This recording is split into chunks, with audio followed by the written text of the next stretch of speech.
We're speaking to Valerie Alexander from Sabah this morning. Thank you so much, Valerie, for speaking to us on the Light Breakfast. Yes. So we understand that you actually contracted COVID-19 during this wave, this third wave. Tell us about your diagnosis. How did you contract the virus?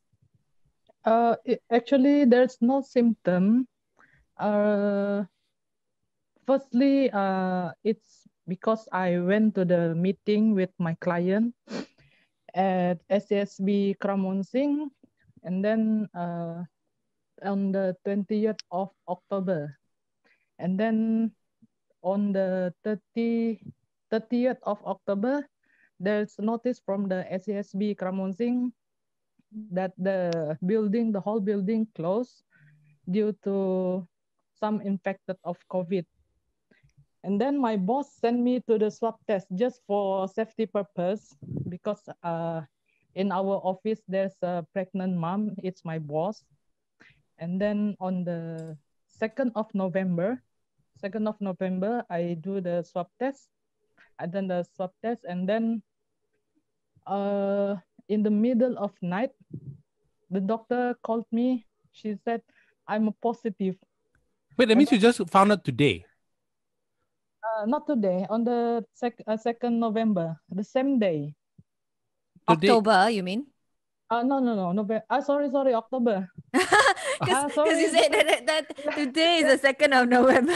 Yeah. Sorry. So I'm confused now. So you found out in September. September, yeah. Okay, so you found out you had the meeting in September. So it was the 20th September, yes. Okay, 20th September, and then on the 2nd of October you went for a test, and then you found out you were positive. Yes, true. And you had no symptoms at all. No symptom at all. Okay. Then I really shocked. I said, what? And then I did record our conversation with the doctor. And then I repeat and again, is it true that I am negative? I am positive? Then I said, in the middle of the night, I don't know what should I do. Because there's some negative thought that just like what we saw at the news, at the media social about the COVID, there is like heart breathing, all the symptoms. That really scared me, you know. Were you also worried that you might have passed it on to your family members as well, or those close to you? Because before, my nephew is sleep with me, my two nephews. And then that's what I scared about. And then my parent is like, she had diabetes. My dad got high blood. You know, the virus will trigger more if the person have like something history like diabetes like that, right? That is why I'm really scared. I don't know what to do. So what happened what happened when after they called you, said that you were positive? Were you brought to a hospital? Yeah, the doctor mentioned that within these few days, the ambulance will pick you up at my house. They will call you, and then the KKM will call you for interview, and so on lah. And then I just wait for a few days. After 3 days, that was on Monday, the ambulance came to pick me up at 3:30 a.m. like that. When you were at home? In the morning? AM? Yeah, AM. Oh, my goodness. Okay. But they did inform me earlier on Sunday evening. They said they will pick me up on at AM Sunday. But I waited until 3 a.m. Valerie, when you were told that you were positive by the doctor, and you said that you were going to go to the hospital, did you stay away from the rest of your family members, or did you quarantine yourself at home? Actually, I did quarantine on 30th. Yeah, because who knows, before the swab test, I figure out I have to stay away from all my family, quarantine myself until I done the swab test and get the result. for And the your family temperature. members, did they do the swab test as well? Yes, they did. But the time is after the ambulance bring me to quarantine center. Okay, so it was Yeah. after you tested positive, that's when your family members and all the Yes. immediate people who were near you had to go for the swab test as well. Yes. Not only my family. During 2 weeks of my close contact, they done all the swab tests, Okay. including my colleague, my close friend, that who I met during 2 weeks. Okay. So tell us about the experience in the quarantine center. How long were you there for? Wow. At quarantine center. Actually, how to say, it's quite good actually. The treatment, the frontliner, all the treatment. Of course, we did not expect the 5-star treatment, right? Mm.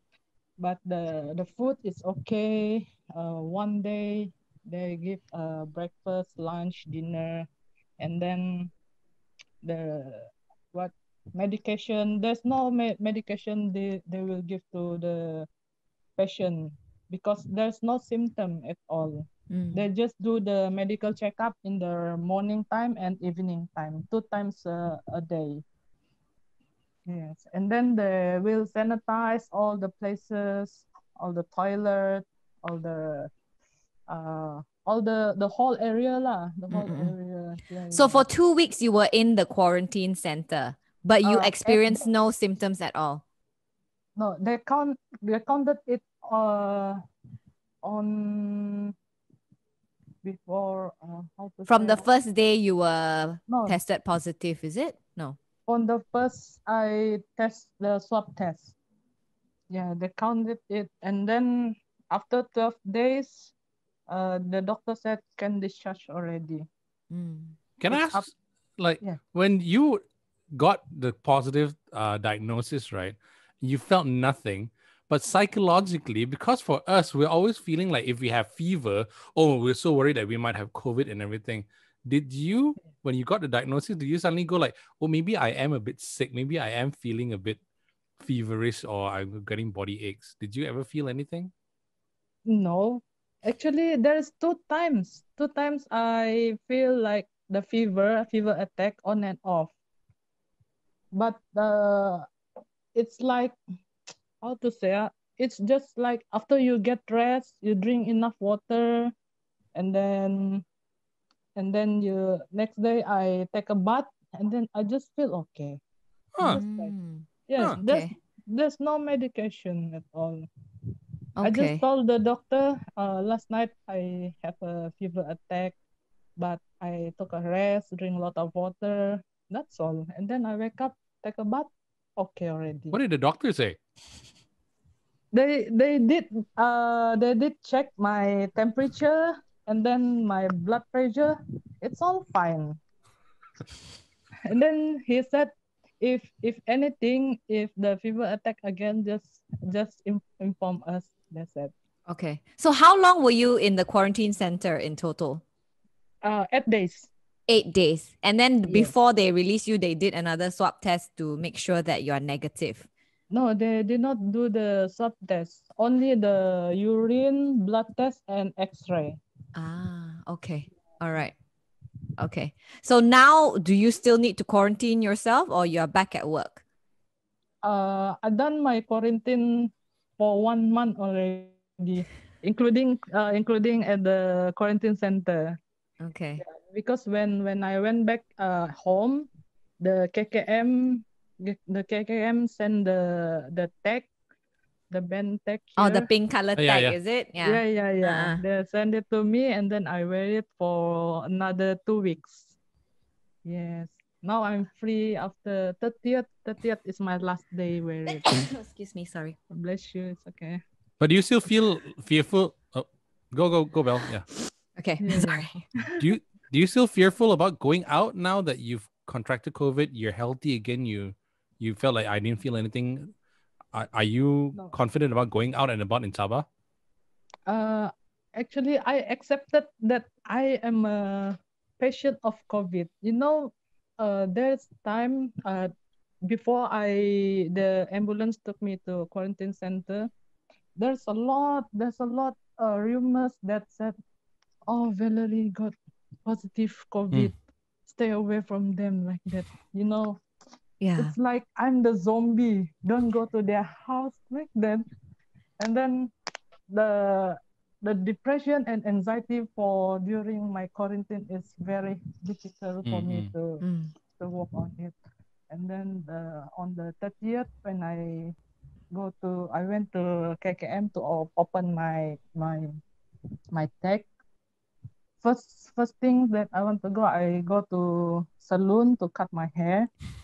I said, Auntie, I need to tell you something. I'm positive COVID, but now I'm free from COVID. Do you want to cut my hair? Oh, wait, I have to use my PPE first.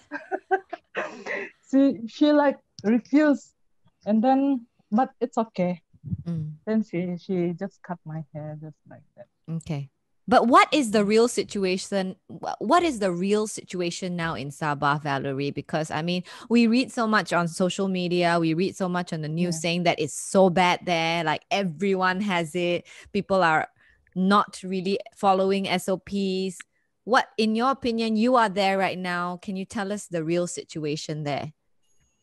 The real situation, actually, it's not, how to say, it's like you have to do not make people panic. Actually, as long as you do the SOP, everything is okay. Actually, you don't need to give them a panic. When you panic, there is no like it's okay to go this place, it's okay to go this place, like that. Yeah. Actually, how to say, people like it's not Allah. There's no benefit to people panicking. Yeah. Right? Yes, Are you correct. going back to work or are you working from home right now? I'm working from home right now because I have to cross border to go to my office, actually. Okay. Yes. That's but like you said, there's a stigma attached to someone who has been diagnosed as COVID positive, right? Moving forward. Are you going to tell everyone as well that you were diagnosed and then now you're recovered when you go back out into the world when CMCO is released? Over. Yeah. Yeah. I will tell them, actually. It's better they know from myself either than they know from others. Right. Yeah. I started to accept myself that I'm a patient positive of COVID. It's okay. If you don't want to see me, if you don't want to contact with me, it's okay, actually. That's the thing you have to accept for the positive COVID. Yeah. It's really hard, Yeah. Do you have a message to all your fellow Sabahans and also to us Malaysians about fighting this new wave of COVID? Yeah, the message is for the one who fight for COVID, do not worry, do not panic. Just fight for your family, support your family and friend who infected by COVID. Just like fight for them, pray for them. And then those who negative, please support the positive, because it's really hard for them to accept themselves, even there's no symptom, no sickness at all. Yeah, that's all. Yeah, because already so hard to handle, to deal with the sickness, and then after that you're well already, and then you're still feeling people like they're looking at you differently, right? Yeah. I don't know, because this the third days I free, but I haven't go out from my house. But I don't know how to deal with them, how to contact with them, like that. Takes time, I think. Yeah, it's take time. I tell to myself that maybe after 3 months, 6 months, like that, if there's no symptom at all, I'm free from COVID, I will contact my friend.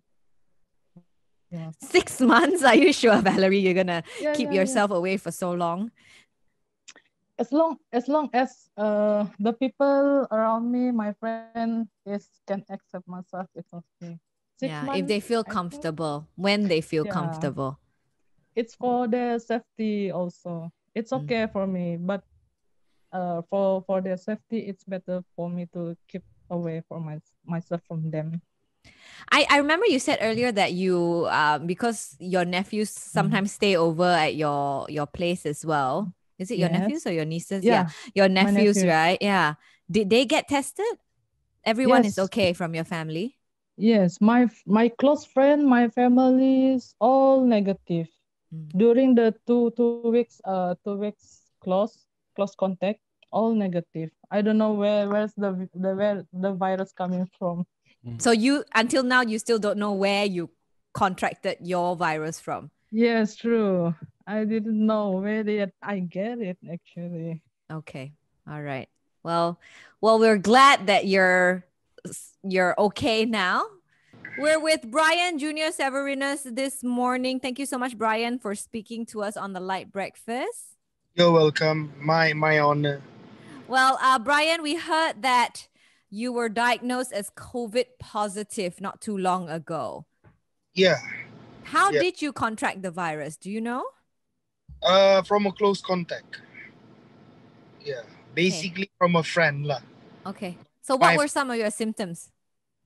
I started coughing. I think about a month prior before I went to my first swab test. So I started coughing sudah. And then during my first swab test, the result came in inconclusive. So they asked me to do another swab test, which is on the 14th of October. And result came in on 16 saying that I'm positive lah sudah. And I've Right. been myself since then lah. Since the 5th, I memang quarantine sudah. But at Okay. my own place saja. Okay. Oh, Yeah. so when you went after you went for your first swab test, even though the Yeah. results were inconclusive, you were already quarantining Yeah, yourself. I already do. Oh, okay. Mm. And then what happened? Did you And, keep coughing the whole time? the whole time. Couldn't Oh. sleep. I didn't have any other symptoms. There were no fever, there were no flu, and then they according to the nurses who called me, the officer, the one who did they apparently this is how the SOP goes. Once you are found out positive, there will be 2 phone calls from KKM from 2 different officers. One officer will be asking about your travel history. He'll be the one who's doing the investigation on your travel history, and then another officer will ask about your medical state, whether you what other symptoms do you have and everything, and then they will determine whether you can still quarantine at home, or are you urgent enough to, or are you critical enough to be put into ward. Right. Yeah. So when they found out that I only cough, the only symptoms I have is coughing. So they asked me if I can wait at my own place. So I do lah. I said I understand because in social media everyone been saying that the quarantine center pun full. There's not enough bed. There's not enough accommodation for everyone. So I said it's okay. I'm not that bad. I'm still in good condition.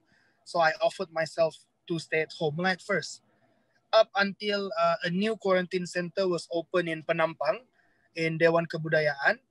That's when they called me up. They say, better get ready. We're gonna pick you up. So that's when I went in, which is on Thursday, this Thursday. No, last Thursday. Mm-hmm. And then I got out yesterday. Oh, wow. You Only just got out. only 4 days in the quarantine center? 4 days at the quarantine center. The guys that I talked to just now, before we started the video chat, was the patient that were quarantined there as well. We made friends lah sudah. Oh, So right. since I went out yesterday, I went home, quarantined myself lagi, tidak pergi mana-mana, and they got up today. I picked them up and then we got together lah to do blood sampling today in the clinic. Oh, okay. Do you have the pink color wristband now? No more. Oh, no more. Yeah, Okay. they took it off yesterday. Before they let me off, before they asked me to go home yesterday, they took it off. Okay. So you had no trouble breathing at all. No, no trouble breathing at all. But did you see other people in the wards when you actually got into Penampang area? Did you see other people who were in pretty bad shape?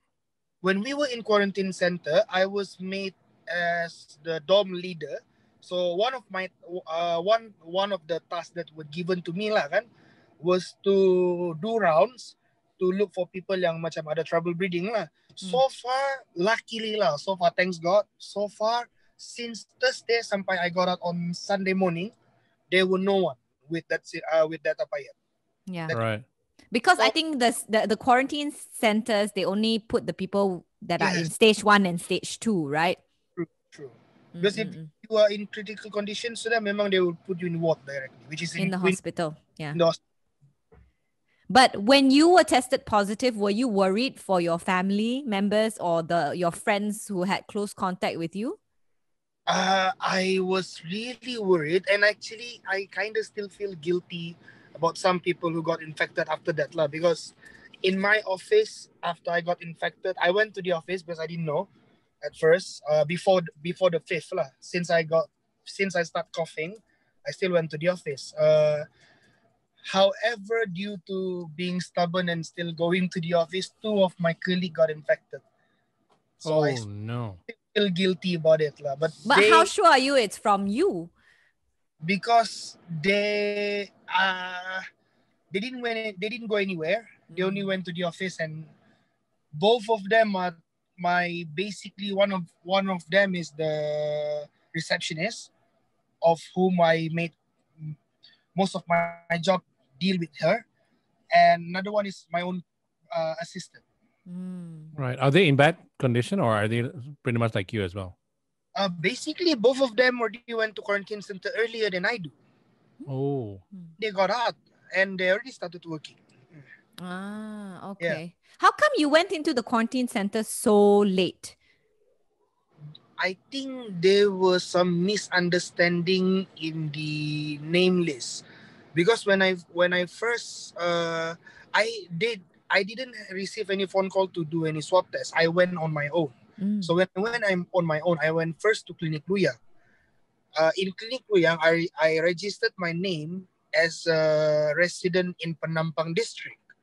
However, when my second swab test, when I was called to do a second swab test, I did mine in Likas, which is under KK district. So I think that's when they got things mixed up. So when they found out that I was positive, they wanted to put me in Likas, but Likas is full. So that's when they checked my address is in Penampang, and they found out I was from Penampang. So they say, oh, Penampang will open their own quarantine center. Just wait for that one. So maybe Penampang has a bit of issue to open, kan? A bit delayed, but they already opened. On the second day they opened, they took me in terus. Okay. What was the situation like in the quarantine center? Was it okay? Was it great. bad? It was really great. The staff was really helpful. The nurses were helpful. The doctor was helpful. Everyone was friendly. The food was not bad. It was actually quite good, and there were extra food for everyone. And we received a lot of donation. People donated like boxes of. I know it's not good for your health, but they donate boxes of Maggi, like 6 boxes instant of noodles. Yeah. Noodles, yes. And then some people donated fruits. Some people donated bread, jam, all those condiments. Really, it's really great. It's a great place. That's why we made friends. Some of us made friends. But what are they understaffed so much that they made you? You're a patient, yet you had to do some work as you were the ward dorm leader. Yeah. The idea, I kind of understand why they actually appoint someone inside as the dorm leader. It's because the nurses punya shift is only there. They're only there to do checkup, to do reviewing. So they don't sleep there at night. But they will stand by outside the hall. So I think it's due to getting ready, wearing PPE semua kan, take a bit of time. It's a bit of fussy apa semua. So that's why they appoint one leader to be the eyes and ears lah inside. So if there's really someone in critical condition, the SOP is what we have to do is just ring the bell at the center of the hall. There's a tables prepared there and there's bell there. We only have to ring it and we wait. I think so far we haven't tried. The other day we tried to ask them to lower down the aircon saja, but took them about 5 minutes to come in. And they actually scolded us lah. They thought really emergency. Because they have to put on the PPE and they have to everything, put right? in PPE and everything. Yes. Yeah. Well, I mean, we've read so much in the news and in social media that, Sabah is in dire straits right now. Like things, especially in the hospitals, it's full. There's no bed. There are lots of people in the ICU. What is the real situation there like for you? If you ask me, because I have my own sister, my younger sister is a nurse in Queen Elizabeth I. And basically, she's stationed at Kapayan Quarantine Center right now. And from what I know, from what she tells us about work every day, apparently we are understaffed. Honestly, Sabah, we are understaffed. Workforce, we are way behind because even the nurses, in our place, in Kebudayaan, there's only 2 nurses working the shift, I think, 4 days straight. Wow. And then they will have 1 day off day, and then after that they'll work 4 more days straight for 12 hours, I think. Because they were there for 12 hours and then they left. So we really we really need workforce in Sabah, if you ask me. But what about the people in general? I mean, Sabahans, you're because we can see that you're in your car right now, you're driving around. Are people running around panicking, buying toilet paper and everything? Are they freaking out? Tidak juga. You say panicking in that state. I think Sabah went through that phase earlier because that phase was, I think, mid-March, end of March. We already went through that phase. Everyone macam sekarang seems to be cooperative lah. What they do is they follow SOP saja. Because we understand in Sabah, the poverty line here is quite high. So people need to work. People got to work to earn. So when they earn, then they can have food. So we understand some of the employer here have to go on. The business have to stay open. That's why it's still like normal days here. Because I went to KK just now to get food and then I just came back to Clinic Penampang now to do my blood sampling. Apparently in KK itself, in city center itself, it's like normal days. But people are following SOPs. People are following SOPs. I can see in banks, people are lining up. I can see even in petrol station, people are lining up, maintaining distance, wearing masks and all that. We're not in a state where people are being ignorant about the disease, being ignorant about the virus. They are aware and they practice SOP. And it's not really in a panic state right now here. Cuma the issue yang how to control will become a gray area because to control is to stay home. But people got to work. Yeah. To put food. So there's that gray area there. Yeah. Now, Brian, we are so glad that you're feeling better now and you're out of quarantine. What is your message to Sabahans and also to Malaysians, especially during this difficult time? If personally from me, I would say during these difficult times, what we can do is we have faith in KKM first. They definitely know what they're doing. And all we have to do is obey the SOP. That's it. If you have to work, to earn, to get food, you do what you have to do. Everyone have to live. Everyone own story. But maintain SOP. Follow SOP. That's it.